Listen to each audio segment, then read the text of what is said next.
All right, welcome everyone. Thanks for joining us for the 2024 informational session on the Independent Practitioner Fellowship for Humanities DC. We're glad that you are here and interested in the second year of our fellowship. My name is Loy. We'll do introductions in a little bit, but I'll start off with just covering what we're going to be talking about today, and then we'll jump right in. So we'll start off with introductions, talk to you a little bit about Humanities DC, just to make sure we're all on the same page, and about what the humanities are. Then we'll go into details about the fellowship, eligibility, give you some examples of projects from the first year, which was last year, and then talk about what the fellowship experience will be like. Then we'll go into the application itself, give you the opportunity to share some project ideas if you'd like to talk that through with the group, discuss the review and award process so that you understand how decisions are made, share with you, and then end by sharing where you can find resources about this opportunity in case you haven't seen those yet. And then throughout, there'll be opportunities for question and answer. But at any point, if you have a question, you can raise your hand or put it in the chat. So my name is Loy Nemard. I'm the Director of Grant Making and Programs at Humanities DC. I've been in this role for almost 2 years, where although it's a 40-year plus organization, we're a relatively young team. And I've been on board, it'll be 2 years in April. So I oversee our community grant making and our public programs. Madeline? Hi, everyone. My name is Magdalene Bertrand. I am a public programs coordinator at Humanities DC, and I joined the team in May 2023. I also have a humanities background, and in the past, most of my humanities projects dovetailed with the disciplines of ethnic studies and ethnomusicology. Wonderful. And Taylor is here providing ASL interpretation, as you can see. So why don't we take a few minutes for the rest of you just to share a little bit about yourself, your name, and a 1 to 2 sentence introduction. And I'm always also curious about who has prior Humanities DC experience. And you're welcome to come off mute and speak, but you can also put it in the chat if you would prefer. So anyone can go first. My name is Nina Angela Mercer, and I am a multidisciplinary artist and scholar working on a biomythography, actually a book that merges mythology, memoir, and ancestral histories. My father's family has been native to DC since the late 1800s, and so my project involves DC histories in a speculative way. And I'll just stop there. Interesting. Okay. And do you have prior Humanities DC experience? I feel like I've seen your name. You probably have seen my name, but I do not have prior humanities experience. I lived in New York for 15 years and so left DC in like 2006 and moved back 2 years ago. Okay. But I've been doing work in the city from New York. Like I keep a relationship to the city. Okay, wonderful. Thank you. Thank you.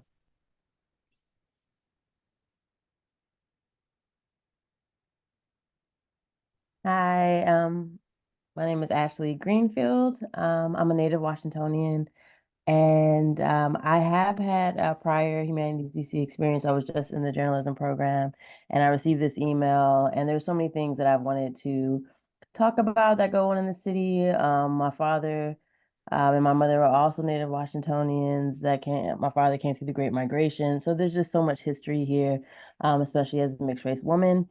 And so I'm excited to see, to further understand what this program involves and see if I'm a good fit. Thank you. Wonderful. Thank you.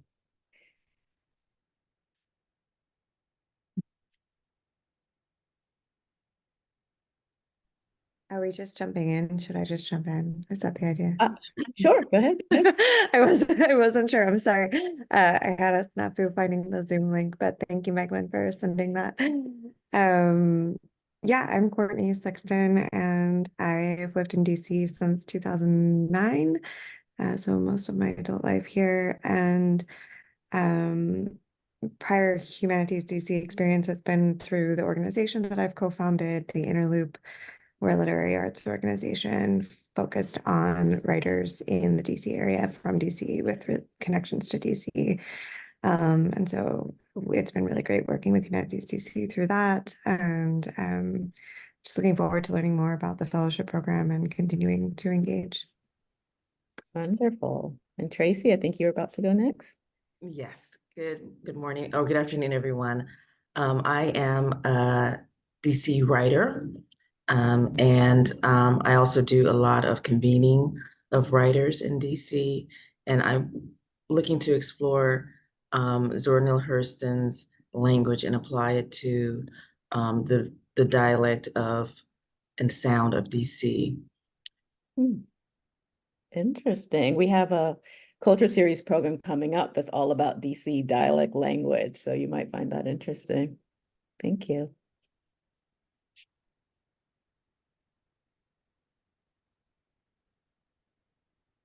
Okay. And do we have anything in the chat, Madeline? Nothing in the chat right now.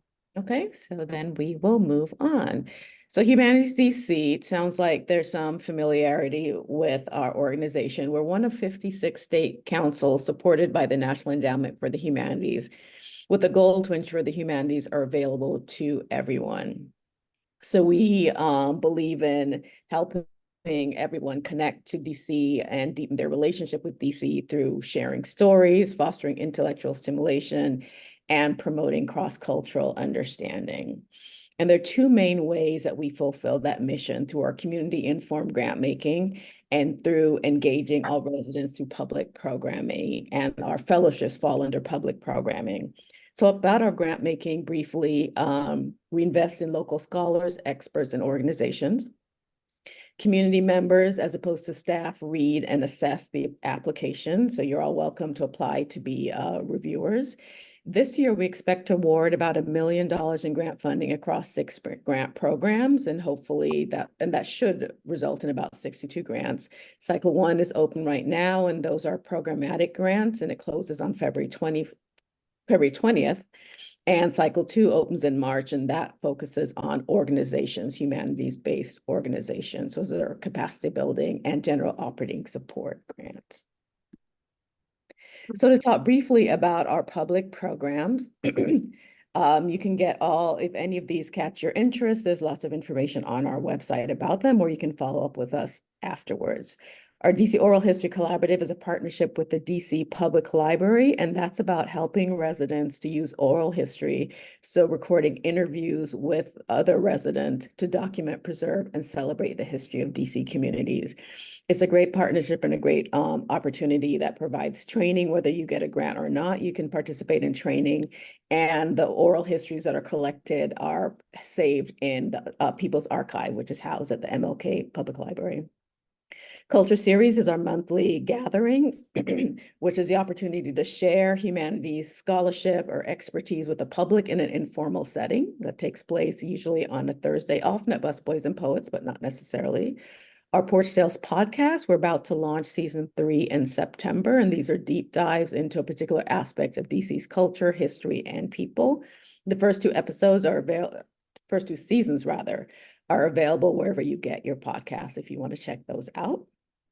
We have 2 fellowships. One is the Independent Practitioner Fellowship, which we're going to talk a lot about today, but we also have a District Fellow, which is a more internally focused fellowship where the individual that's selected works at Humanities DC while gaining nonprofit and humanities experience, and they work on a capstone project. That the first 2 fellows, the capstone project has turned into something that we've implemented, like the community journalism program that Ashley was a part of.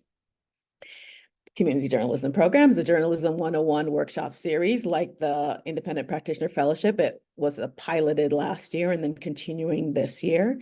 And then we have 2 partnerships, and those are both event-based, and those events are coming up, so hopefully y'all will check them out. The annual DC History Conference, even if you're not don't consider yourself a history person, I think you'll find it really fascinating. It's a free conference. It takes place at the MLK Library, April 4th to 6th. So you'll start seeing more and more information about that. And then DC Docs, an international documentary film festival. DC had a film festival for many years out of AFI, and then that went away. And the woman, Sky Sidney, who had been that program manager for many years, decided to bring one back last year. And so this was the second year of it, June 13th to 16th. As a result of our partnership with them, there's a DC focused program within the overall film festival called DC Frame. So that's June 13th to 16th. So before we go into more about the fellowship, just wanted to touch on the definition of humanities. And so this is the definition that the National Endowment for the Humanities, NEH, uses. And it talks about the humanities includes, but it's not limited to, the study and interpretation of, and then it lists various disciplines. So it gives you a sense of that breadth, as well as the study and application of the humanities to the human environment, with particular attention to reflecting our diverse heritage, traditions, and history, and to the relevance of the humanities to the current conditions of national life. So the main point there is to give you a sense of the different disciplines that fall under it, but also it's about studying and applying the humanities to the human environment. So maybe there's a topic that you have that doesn't explicitly fit a particular discipline, but it fits the intent. We certainly found that there can be a lot of confusion. Locally, part of it is that there's a Commission on the Arts and the Humanities, and there's us, the Humanities Council, and sometimes there's some confusion about arts and humanities and conflating it, but also I think generally something that people think of together. And so that's the point that comes up most, is about the arts and whether that fits. And you can see from this definition, it talks about the history, criticism, and theory of the arts, as opposed to the arts or funding performing arts, for example. And so it's definitely seeing the value of that to society, but in terms of what we fund and support, it's more about interpreting it or using it to say something else rather than funding a performance or creating a piece of art. And so why do we think the humanities is important? Because of what it just helps us to do in terms of understanding ourselves and each other and society. So we learn from history and literature, we empathize through language and comparative religion, and challenge our assumptions with philosophy and ethics. And they help us understand our stories past, our stories expressions, and our stories values. So, moving on to the Independent Practitioner Fellowship. So it's a $10,000 award to 8 DC-based public humanities practitioners whose voices and perspectives strengthen the humanities landscape in DC. So these could be emerging practitioners or folks who've been doing kind of in that space and doing their work for a long time. And we had that range in the first fellowship program last year. Last year received 36 applications and funded 8 positions. So we had no idea what the response would be, and it was a fairly good response. And ideally, we would have been able to fund many more, but we just didn't have the resources for it. We assume this year will be similarly competitive, but we will see. And we do this because we want to help strengthen DC's humanities community and hopefully bring folks in or help to support folks who otherwise maybe wouldn't be able to do it without this type of support. We have a particular call out to folks in the project ideation and research phase, and that's just due to an understanding that it can be difficult to get funding for that phase when you don't have a really concrete product that you're able to present to someone. So that won't be all that we fund, but we want to make a point of saying that that's something that we're interested in and willing to fund. And this year, we also want to select out of the 8 fellows, a literature fellow. And this will be something new that will work out with whichever individual is interested in this and selected. But part of their time, they'd be doing their own thing like the other fellows, but part of the time helping us figure out what role is there for us to play in supporting the literary community in DC. Last year, we had lots of great conversations with folks who are independently involved in literature in DC. or part of organizations that they are. We got a lot of good input, primarily that there's lots of programming going on, so there are other ways that maybe we could provide support. So we wanted to find somebody who's really part of that community and has a relationship to help us figure out what that should look like. So that's what that one is about. Basic eligibility, be a DC resident demonstrated through a permanent District of Columbia address as listed on some type of government issued identification or possibly tax returns. Be a public humanities practitioner, which we define as just someone who's engaged in bringing the ideas of the humanities to life for general audiences. Once again, you could be kind of early stages of that or well advanced. And maybe not having previously thought of yourself as a public humanities practitioner. So it's really about what is the work that you do and how does that fit into our definition of humanities.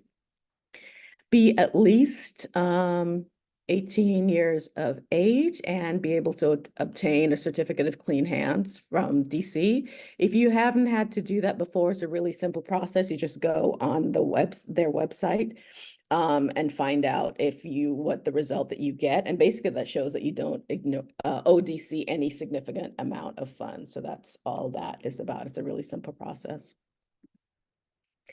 Be in good standing with us at Humanities DC. So if you've had funding from us before that you don't have outstanding or delinquent reports, and if your grant is supposed to be closed out by now, that we were able to close it out. And if you have a concern there, you definitely contact us to talk about it.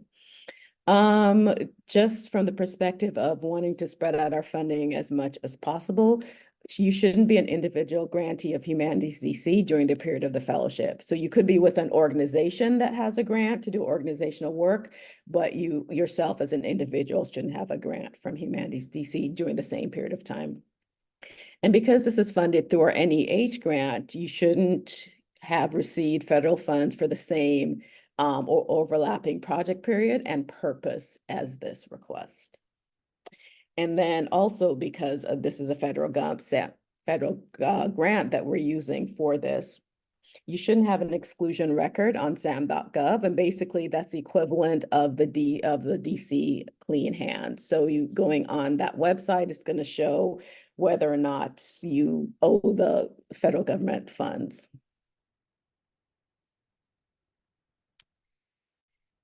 Some examples of 2023 projects. If you go on our website where we have all the resources for this grant opportunity, you'll see all the projects, but I picked out just a few just to give you a sense of the breadth of them. So Kim, who is a local poet, is compiling the histories and poems of DC's LGBTQ+ poets from the city's founding to the present day, and that will eventually be a published anthology. Jessica, an artist and activist, is creating How We Be Free, a Black fugitive study kit, showing how enslaved people resisted and cared for one another during slavery. And that's all, it includes playing cards and other resources. Shay is collecting oral histories to document the stories of Potter's House employees and volunteers while analyzing the impact of coffee house community activism in the city. And then Tasha has been documenting, she's a roller skate historian, a term that's new to many people, and she's documenting roller skating history in DC. And we just got a link this morning of WTOP did a story on her that's going to be published soon. And it's a lovely story where he actually follows her at a rink and is skating himself and maybe falling down once or twice while he hears her story. So that's been a lovely project. So hopefully that gives you the sense of the variety of projects that could fit under this. And they were all in different stages of this work. Why don't I stop for questions? Any questions at this stage? Yes, Tracy. Okay, so if you are a literature fellow, that's a distinct funding for that in addition to the funding that you receive for your project? No, it would be one of the 8 fellows. And so the funding would be the same, but your focus would be split. That part of the time is working on your own work, and the other part of the time you'd be helping us think through the work that we want to do to support the community. So it would be for someone who's interested in kind of having that larger impact potentially on the support that the local literary community gets and helping to shape and inform how we approach that. Okay. And the other question is, I was thinking about applying for a grant.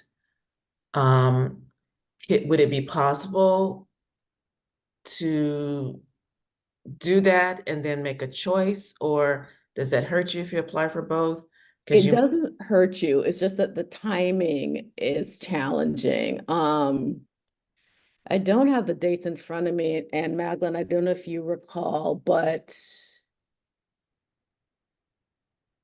I forget but there's one you find out about shortly before the other. They're not exactly at the same time, allowing you to kind of make that decision to know both what the results are for both and then make that decision. Magdalene, do you recall which is first? I do not recall right now, Yeah. Boy. Yeah. We can follow up with you and let you know so you can get a sense of that and what might make sense for you. I feel like I read somewhere that if you could make the case that they're distinct, you could do both. But would that have something to do with something else? It might. Okay. Yeah, I think you may be referring to one of the questions on our FAQ, if you've looked at that. The essential point that we are making there is if you were to receive funding, they would need to be for distinct projects or different aspects of the same project. Okay. So that means it's possible. To get funded for both as individuals? Yes, unless it meant two separate grants, which I don't think you would do. I'm kind of trying to figure out between the grants versus the fellowship. Right. Yeah, I'll review what it says. The intent was that you wouldn't get two at the same time, but I'll double check the language and make sure there isn't anything contradictory there. And Okay. then we can follow up with you. Okay, thank you. Thanks, Tracy. Courtney? Yeah, hi Lois, thank you. In terms of the project design itself, how much is it the project should be focused on a particular element of DC culture versus you are a practitioner who lives and is a part of the DC culture, but are maybe writing or filming or working on something that takes place in, I don't know, Scotland or whatever. It should be about DC or somehow resonate strongly with DC and have relevance for DC. Okay, thank you. Sure. I have some questions that I think may be similar to Tracy's, and then not. So I'll start with what isn't exactly similar. So I noted that you can't receive federal funds for the same or an overlapping project period. Mm-hmm. And I have spent considerable time getting to know DC Commission on the Arts and Humanities and every grant that they have available, because I am both an independent practitioner scholar and I have a nonprofit organization with projects and programs. And when I was at the commission, I was strongly encouraged to apply for their independent scholar fellowship, artist fellowship, which is a larger amount of money. And I am also tasked with paying independent contractors through my nonprofit and having to live myself while doing the work that I'm doing that's separate from the org, okay? Mm-hmm. So that fellowship that is not a grant from DC Commission on the Arts and Humanities would possibly cover some aspect of my process with this particular book project, but that grant doesn't go live until May, and I have no way of knowing what will happen with it. If I were to get it, would that in some way jeopardize me if I were to, by some luck, receive money from Humanities DC? That's the first part of my question. No, we don't have a restriction right now on Commission on Arts and the Humanities funding. 'Cause that's not federal funds. It's not, okay, that's what I didn't, I Yes, was. it's city fund, DC It's- funds. So the Fed isn't, okay, okay, that's great to know, thank you. Sure. Then, it seems like these project examples are compiling and documenting, like that is the verb Mhm. that I see here. And so do you all have a heavy lean into that type of work? Is writing considered part of that? Like, I'm just trying to get, like. Yeah, we don't have a Okay, particular desire to see collecting and documenting. That's just how these happen to work out. Yeah, okay, all right, thank you. sure. Okay, thanks. Any other questions?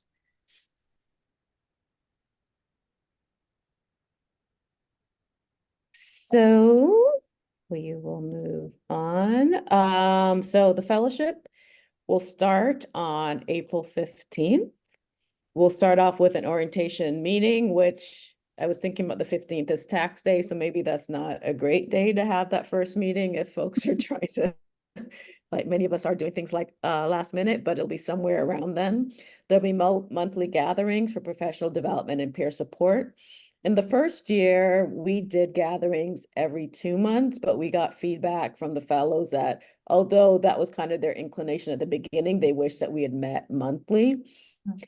We had one opportunity for kind of professional development, and we're thinking this year we'll try to alternate. We'll get input from folks who are selected what they would like to have. So for example, we had an outing to the People's Archive where the archivists shared what information is there, how to get information out of it, how to get information into it, and did a whole training around that people found very valuable. We'll likely do that one again, but what else would folks find helpful? So that's what will occur during the fellowship period. There'll be an interim progress report where you're just sharing how things have been going for you. Payments will be made monthly. And then the fellowship ends on December 14th with a final progress report. We'll want to have some type of public event to showcase your work, understanding that not everyone will have a project that will end at a particular period of time, but somehow sharing what it is that you've done during the fellowship. This year, that will be part of the community showcase, which takes place could be next week, later this month. And I'll share information about that a little bit later, and hopefully you all will attend, because the community showcase ordinarily is for what our more grassroots grant for give those folks an opportunity to share their work. And this year we're including the fellows in that, so they will also be sharing their work. So well, depending on how that goes and the timing next year, maybe we'll do the same thing next year, but some opportunity to share your work. I'll take another quick break for questions. Okay. So then the application, we'll walk through the different sections and see if you have any questions about that. So there's a project proposal question, 5,000 characters max. We wanted to give folks enough characters, hopefully, without being having too many characters for really long applications, but to talk about the different aspects of their proposals. But don't feel you have to get to that max. So it's not one of those things where we're saying this is what we want to see. We just wanted to give you enough room if you needed it. So for the project proposal section, you'll be talking about your work and your history of doing whatever it is that you do, talking about what you'd like to do with this grant. If you've done some work with it already, you'll talk about that and your plan for the project ultimately and how you hope to reach and engage DC's residents. If you're interested in being a literature fellow, this is where you would talk about why you want to do that role and what you'd hope to contribute in that role. Project timeline is where you would outline, to the extent that you have that fleshed out already, your plans for the fellowship period, including dates, locations, and milestones. There's a budget and budget narrative, very simple budget. As I think we'll say later on, using the entire amount towards just supporting yourself and giving yourself space to do that work is totally valid, but there's also an opportunity if there are other things that you want to support paying people who are supporting you in work that you're doing or renting a space for something. And then the fellowship experience, just talking a little bit about why you're interested in being part of a cohort of fellows and describing the experience you'd like to have. A resume or CV, and then 2 letters of support from someone that can just speak to your suitability and capability to be a part of the fellowship and to do the work that you want to do. You also, if you would like, can submit a work sample as well, if you think that would help the reviewers to understand you and what you're doing. Allowable costs, as I said, these funds are intended to support the practitioner during the fellowship, so paying yourself is totally allowable and expected, but maybe there are things like supplies, equipment, travel, facilities rental, honoraria that you also want to cover, and that's fine as well. And there might be other things that I haven't listed here, but they're specific to your project that you would want to list out.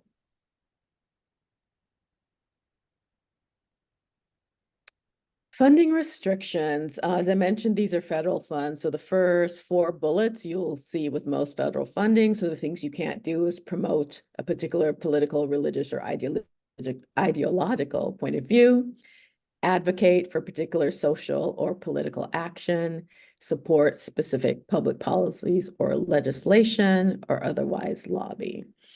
And then the other bullet is really related to the fact that these are NEH funds specifically. So this is another way of showing kind of the distinction between humanities and the arts. So they specified projects that fall outside of the humanities and the humanistic social sciences. And the examples they give is the creation or performance of art, creative writing, autobiographies, memoirs, and creative nonfiction, and quantitative social science research or policy studies.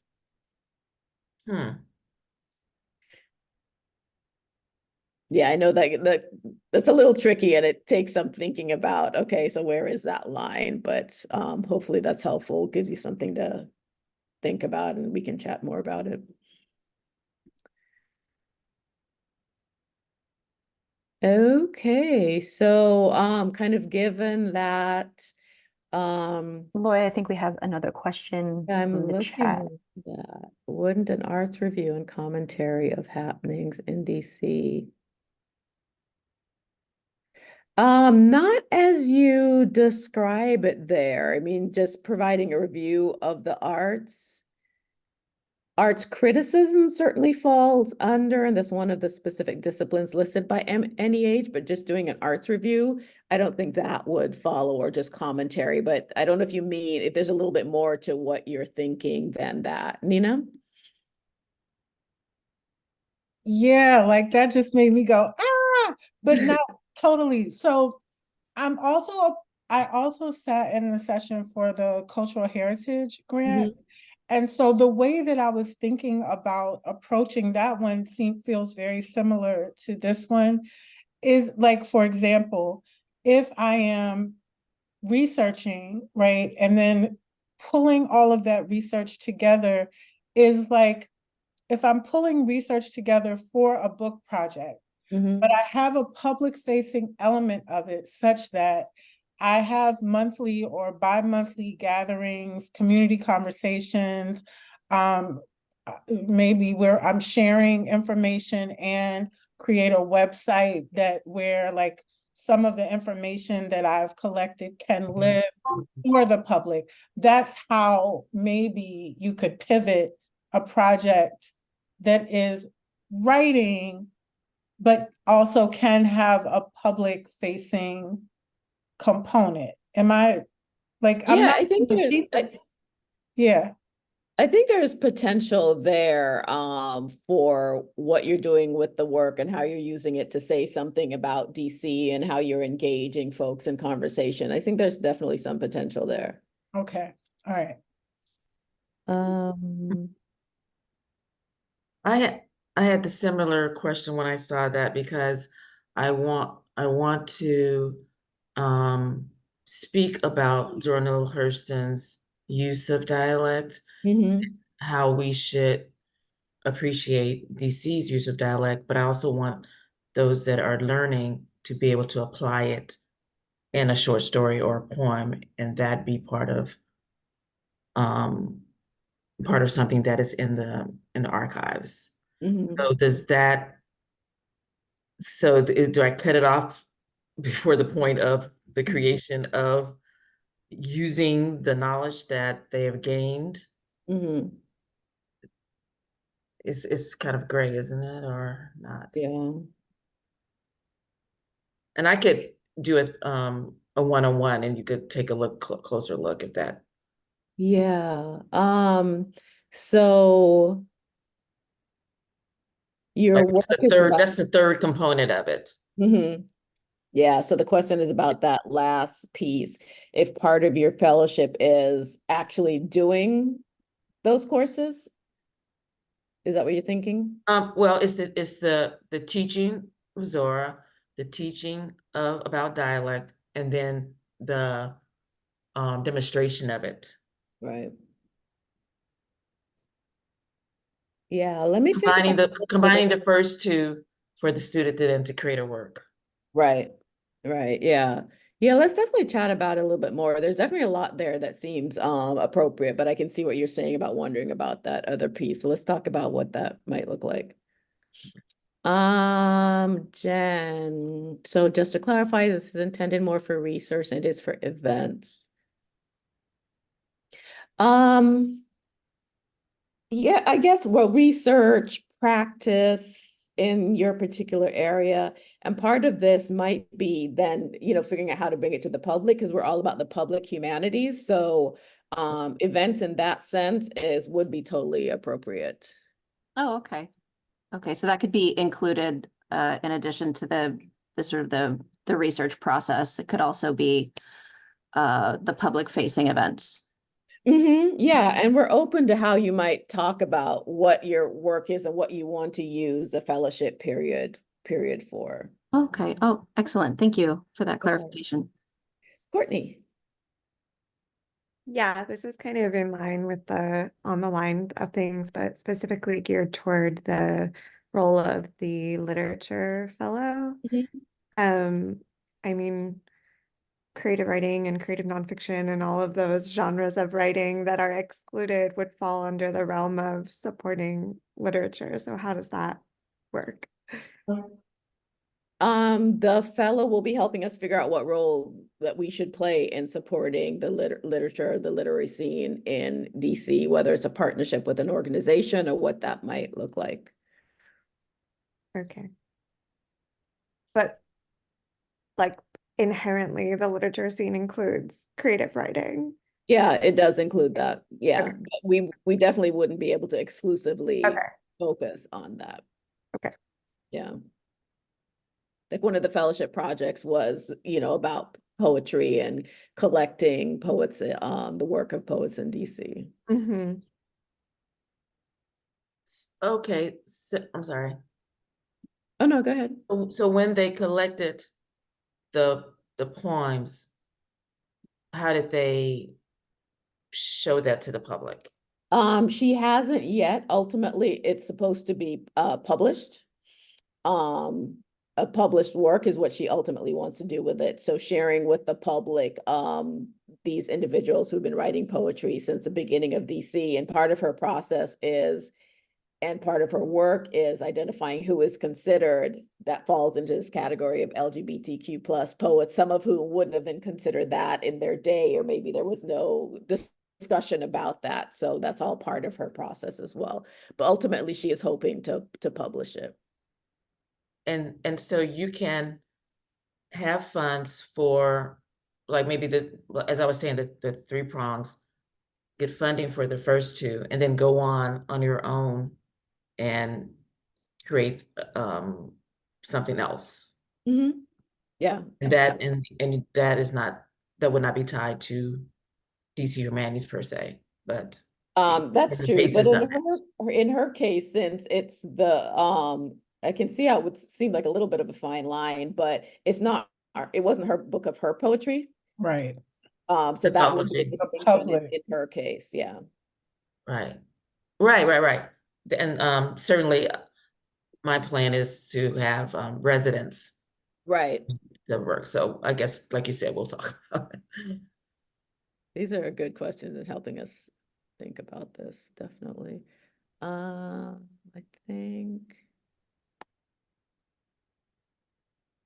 Okay. So we'll go on for now. So just wanted to give you all a chance to, if you wanted, we've done this a little bit so far, but anybody else want to share about their area of interest, research, practice, short-term goals, and I think you all might have comments for each other as well, which is totally valid.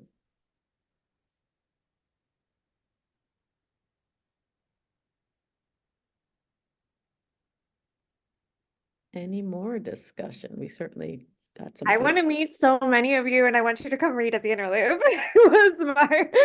was my one comment. If y'all aren't aware of the inner loop already, even though I have, and I keep putting events on my calendar and something happens, it's a really cool thing. So definitely check them out. We'll do. Sounds interesting. Yeah, Nina. All right. So, as things come up, definitely raise them and we'll get through the rest of this. So, just the process. So applications are due on March 5th. We're accepting them via our online grants management portal. If you've ever applied for funding from us before, it's that same portal. We'll do an initial eligibility review. So that's for like, are you a DC resident, et cetera. Last year we had one person who was not. So we just kind of make sure that we tick those boxes. We immediately let ineligible applicants know. So if they feel that they have a case to be made, they can get back to us to let us know. Then the application review takes place. We have a small committee of staff, one or two board members, and somebody from the community participating in that. Then that committee reviews independently, then gets together to discuss and make decisions. And then March 25th is a tentative date for notifying applicants. After that, we do pre-award screening. So that's the last bits, like requesting the certificate of clean hands and doing the SAMS check with the federal government to make sure there isn't any final issues, and then we execute the agreement and the fellowship begins on April 15th. Just see what the last question is. Okay. So then just to learn more, so on the website, if you haven't been there yet, to this section, Humanities DC, and then programs, then you see Humanities DC Fellowships. The top of that page is about the district fellow, but on the right-hand side are the resources for the independent practitioner fellows. And then if you scroll down, there's more information for the independent practitioner fellows. The resources that we have up there that Maglin is helping to develop and keep us updated, office hours that you can sign up for. The RFP, the request for proposals, is on there. We have the list of application questions so that you can see what everything is before you get into the system and work on stuff outside of the system. There's a frequently asked questions document. That's based on our experience last year. We might add to it based on this conversation. There's a link to our grants management portal called Foundant, instructions for Foundant, and then a list of the previous fellows projects. And if you've seen our annual report, which we put out, these are the end of last year, the beginning of this year, the fellows are also highlighted in that. And that's a lovely document that can also be found on our website. Then the community showcase that I mentioned, that's taking place February 22nd, 2024 at the Anacostia Arts Center, and you are all welcome to attend. It'll feature the community heritage grantees as well as last year's fellows. And you can find information about that in the events calendar on our website. So that's what we wanted to share with you all. Any final questions or comments? Thank you. Sure. Yes, thank you so much. You are welcome. Thank you.